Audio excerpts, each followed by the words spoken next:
Hello friends, मैं आपका वैभव भैया नया लेक्चर लेकर के आया हूँ लाइन्स एंड एंगल्स पार्ट 3 पर। पार्ट 1 और पार्ट 2 उम्मीद करता हूँ कि आप देख करके आए होंगे और दोनों पार्ट्स को अच्छे से पढ़ करके आए होंगे। दोनों पार्ट्स में भी हमने बहुत सारी इंटरेस्टिंग चीज़ें देखी थी। आइए आज नए पार्ट में और बहुत सारी इंटरेस्टिंग चीज़ों को देखते हैं। तो चलिए वीडियो को शुरू करें। कॉन्सेप्ट ट्रांसवर्सल लाइन की तरफ बढ़ जाते हैं। तो ये कॉन्सेप्ट कहता है a transversal line is a line that intersects two or more lines at different points. मान लीजिए मैंने आपको यहाँ पे 3-4 लाइन ऐसे दे दी और उसके बाद मैंने एक लाइन ऐसे ड्रॉ कर दी। तो फ्रेंड्स ये जो लाइन हो जाएगी वही ट्रांसवर्सल हो जाएगी, क्योंकि लाइन्स को एक पॉइंट पे काट रही है और इसी को कहते हैं ट्रांसवर्सल। इसी तरीके से ये वाली लाइन यहाँ पे ट्रांसवर्सल हो गई, क्योंकि ये दो अलग लाइन्स को पॉइंट्स को काट रही है।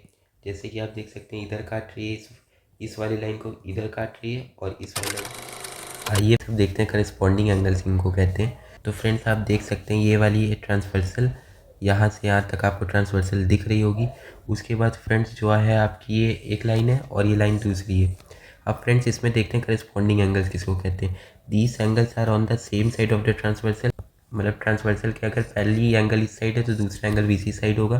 और दूसरी चीज़ कहती है they are in the same relative position. पहला एंगल इधर होगा तो दूसरा एंगल भी इधर होगा लाइन के ऊपर। अगर पहला एंगल पहली लाइन के ऊपर होगा तो दूसरा एंगल दूसरी लाइन के ऊपर होगा। फ्रेंड्स बस इतना सा कहता है। तो मान लीजिए अगर ये एंगल 1 है, ये एंगल 2 है, ये एंगल 3 है, ये एंगल 4 है, ये एंगल 5 है, ये एंगल 6 है, ये एंगल 7 है और ये एंगल 8। होप आप समझ गए होंगे कि जो एंगल 1 है वो एंगल 4 के साथ करस्पॉन्डिंग एंगल है, क्योंकि दोनों सेम रिलेटिव पोजीशन पे। ये दूसरे लाइन के ऊपर है, ये पहले लाइन के ऊपर है, ये भी ट्रांसवर्सल के राइट साइड में और एंगल 4 भी ट्रांसवर्सल के राइट साइड में। उसके बाद जो एंगल 3 है एंगल 2 के साथ करस्पॉन्डिंग एंगल होगा। क्यों फ्रेंड्स? क्योंकि देखिए एंगल 2 पहली लाइन के ऊपर है, एंगल 3 ऊपर है। एंगल 2 ट्रांसवर्सल के लेफ्ट साइड में, एंगल 3 भी ट्रांसवर्सल के लेफ्ट साइड में। उसके बाद फ्रेंड्स जो एंगल 5 है वो एंगल 8 के साथ करस्पॉन्डिंग होगा और लास्ट में जो एंगल 6 है वो एंगल 7 के साथ करस्पॉन्डिंग होगा। होप आप करस्पॉन्डिंग का कॉन्सेप्ट समझ। थोड़ा सा और देखते हैं। मान लीजिए दो लाइन आपको दी है, तो इसमें जो ये वाला एंगल होगा वो इसके साथ करस्पॉन्डिंग एंगल होगा, जो ये वाला एंगल होगा वो इसके साथ करस्पॉन्डिंग होगा और जो ये वाला एंगल होगा वो इसके साथ करस्पॉन्डिंग होगा। उसी तरीके से जो ये वाला एंगल होगा वो इसके साथ करस्पॉन्डिंग होगा, क्योंकि ये लाइन के नीचे है, ये लाइन के नीचे है और ये राइट साइड में, ये भी राइट साइड में। फ्रेंड्स होप आप इतना समझ गए होंगे। आइए अब नेक्स्ट टॉपिक में बढ़ जाते हैं, जो है अल्टरनेट इंटीरियर। दूसरे टॉपिक की तरफ बढ़ जाते हैं, अल्टरनेट इंटीरियर एंगल्स। ये नंबर 2 है एंगल्स मेड बाई ट्रांसवर्सल का। Located inside the two lines, यानी कि दोनों लाइंस के भी अंदर होगा, ये तो हमको समझ में आ रहा है। ये वाली लाइन और ये वाली लाइन के अंदर होंगे। उसके बाद कह रहा है on the opposite sides of the transversal, यानी कि अगर पहला एंगल इधर होगा तो दूसरा एंगल इधर होगा और अगर पहला एंगल इधर होगा तो दूसरा एंगल इधर होगा और लाइन के इनसाइड होंगे। तो आइए अगर नेमिंग कर लें हम इनकी, तो ये एंगल 1 है, ये एंगल 2 है, ये एंगल 3 है, ये एंगल 4 है। तो एंगल 1 जो होगा वो एंगल 3 के साथ क्या होगा, अल्टरनेट इंटीरियर एंगल होगा और एंगल 4 जो होगा वो एंगल 2 के साथ अल्टरनेट इंटीरियर एंगल होगा। फ्रेंड्स बस इतना सा अल्टरनेट इंटीरियर एंगल्स।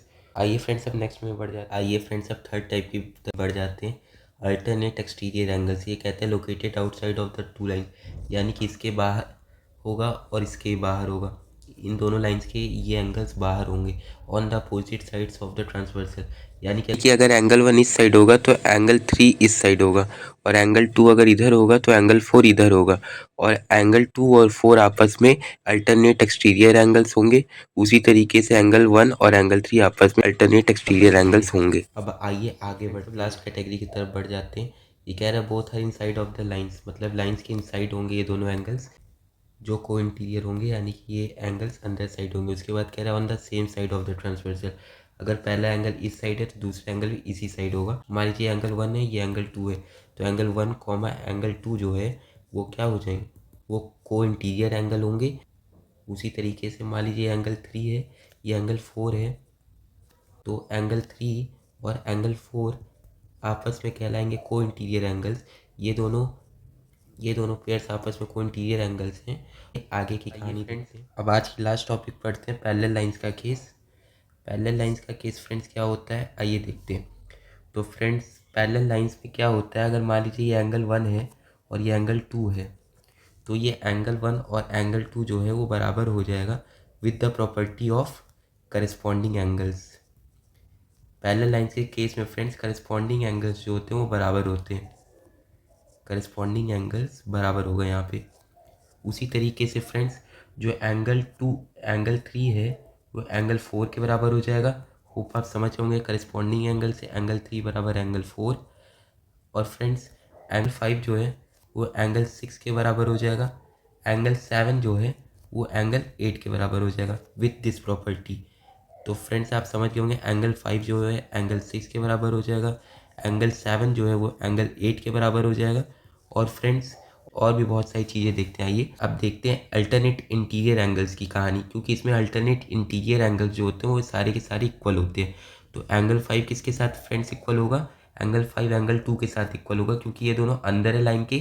तब इंटीरियर के केस में मैंने बताया था फ्रेंड्स, दोनों एंगल्स लाइंस के अंदर होते हैं और अपोजिट साइड में होते हैं। तो एंगल 2 और एंगल 5 अपोजिट साइड में, और एंगल 7 और एंगल 4 जो है वो अपोजिट साइड में। तो एंगल 5 और एंगल 2 बराबर हो जाएंगे, एंगल 4 और एंगल 7 बराबर हो जाएंगे with the property of alternate interior angles friends. उसके बाद आइए फ्रेंड्स और आगे की कहानी देखते हैं। अल्टरनेट एक्सटीरियर एंगल्स इसमें बराबर होते हैं, तो एंगल 3 और एंगल 8 बराबर हो जाएंगे, क्योंकि opposite side of the line है दोनों, और दोनों जो है लाइंस के बाहर है एक्सटीरियर। यानी कि एंगल 3 बराबर एंगल 8 हो जाएगा, एंगल 1 बराबर एंगल 6 हो जाएगा। Alternate exterior angles. आइए फ्रेंड्स और आगे की कहानी देखते हैं, सब कुछ क्वेश्चन देखते हैं। मान लीजिए मैं आपको ये एंगल 120 डिग्री देता हूँ, तो ये अल्टरनेट एक्सटीरियर एंगल्स बराबर होते हैं, तो इसके साथ अल्टरनेट एक्सटीरियर एंगल में ये आ जाएगा, एंगल में ये आ जाएगा 120 डिग्री। अब फ्रेंड्स मान लीजिए ये लीनियर पेयर का कॉन्सेप्ट मैंने बताया था, 120 डिग्री प्लस यहाँ एक्स मान लीजिए, प्लस एक्स मिला के क्या बनाएगा फ्रेंड्स 180 डिग्री। तो फ्रेंड्स एक्स की वैल्यू 60 डिग्री आ गई, तो यहाँ पे एंगल हो गया 60 डिग्री। तो फ्रेंड्स 60 डिग्री किसके बराबर होगा? एक्सटीरियर एंगल से इसके बराबर होगा 60 डिग्री, क्योंकि अल्टरनेट एक्सटीरियर एंगल से। आइए फ्रेंड्स अब और देखते हैं, अगर ये एंगल 60 डिग्री है तो ये भी एंगल क्या होगा? 60 डिग्री होगा। क्यों फ्रेंड्स? क्योंकि आपस में ये करस्पॉन्डिंग एंगल्स।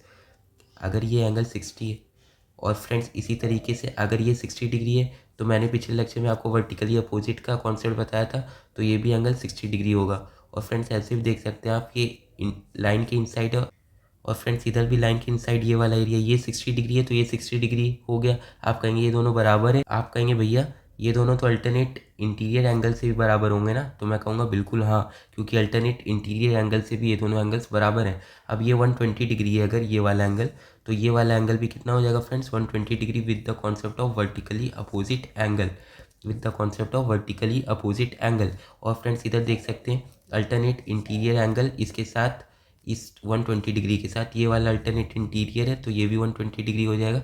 और फ्रेंड्स हमने सारे एंगल्स फाइंड आउट कर लिए। आइए एक बार और समझते हैं। अब फ्रेंड्स देखिए, लीनियर पेयर के कॉन्सेप्ट से ये दोनों 180 बना रहे हैं, मतलब हमारा कॉन्सेप्ट बिल्कुल सही है। ये वाला और ये वाला मिला के 180 बना रहे हैं स्ट्रेट लाइन के ऊपर, मतलब कॉन्सेप्ट बिल्कुल सही है। ये वाला और ये वाला मिला के 180 बना रहे हैं, मतलब कॉन्सेप्ट बिल्कुल सही है। अब आइए देखते हैं वर्टिकली अपोजिट, इसके साथ ये वाला मतलब दोनों बराबर होंगे, इसके साथ ये वाला मतलब दोनों बराबर होंगे। अब आइए फ्रेंड्स इसके साथ ये वाला बराबर एंगल बराबर है क्योंकि वर्टिकली अपोजिट, इसके साथ ये वाला बराबर है क्योंकि वर्टिकली अपोजिट। अब करस्पॉन्डिंग देखते हैं, इसके साथ करस्पॉन्डिंग यानी कि ये लाइन के ऊपर है तो ये वाला भी लाइन के ऊपर है, और दोनों एक साइड में है तो करस्पॉन्डिंग एंगल बराबर है, बिल्कुल सही है। इसके साथ ये वाला करस्पॉन्डिंग है, बिल्कुल सही है। इसके साथ ये वाला करस्पॉन्डिंग है, बिल्कुल सही है। इस वाले के साथ ये वाला करस्पॉन्डिंग है, बिल्कुल सही है। अब आइए फ्रेंड्स देखते हैं ये और ये चारों इंटीरियर में है, तो इसके साथ ये वाला बराबर होगा क्योंकि ये दोनों ट्रांसवर्सल के अपोजिट साइड में, और इसके साथ ये वाला बराबर होगा क्योंकि दोनों ट्रांसवर्सल के अपोजिट साइड में, और चारों एंगल अंदर साइड है।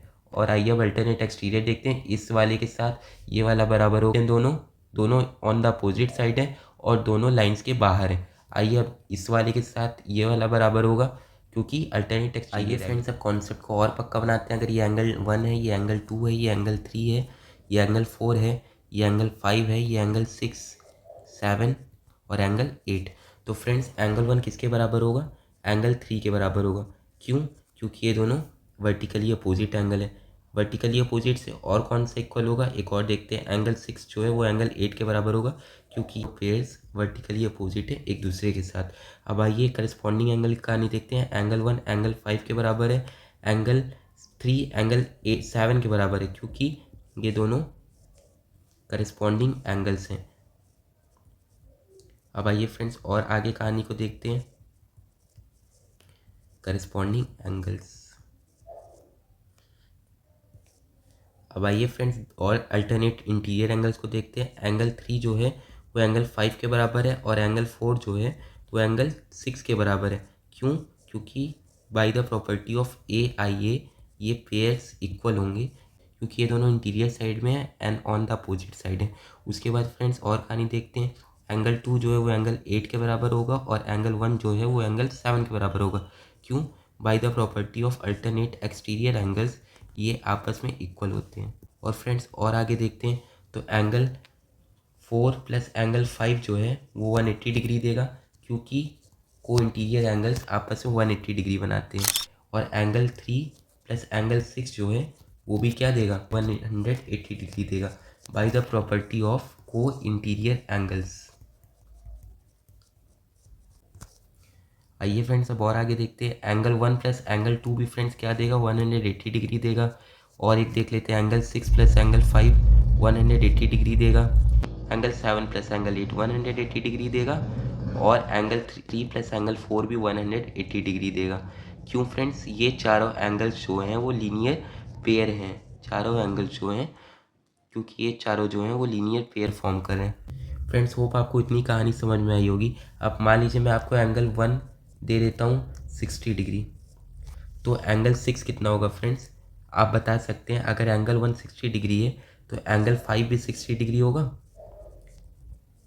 और अगर 6 को आप x मान लेते हैं, क्योंकि मैंने आपसे 6 पूछा है, तो 6 प्लस 5 हो जाएगा 180 डिग्री, जैसा कि हमने यहाँ पे भी देखा है।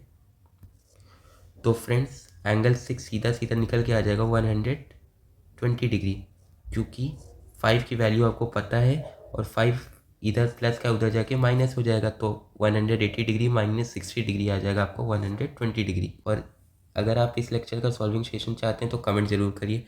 अब मिलते हैं नेक्स्ट पार्ट में। अगर चैनल में कुछ अच्छा कंटेंट दिखता हो फ्रेंड्स तो चैनल को सब्सक्राइब करिएगा। वीडियो अच्छी लगी हो तो वीडियो को लाइक करिएगा और फ्रेंड्स के साथ शेयर करना मत भूलिएगा फ्रेंड्स, ताकि और भी लोगों को ऐसे अच्छा कंटेंट मिलता रहे। फ्रेंड्स थैंक यू, आज के लिए बहुत बहुत थैंक यू।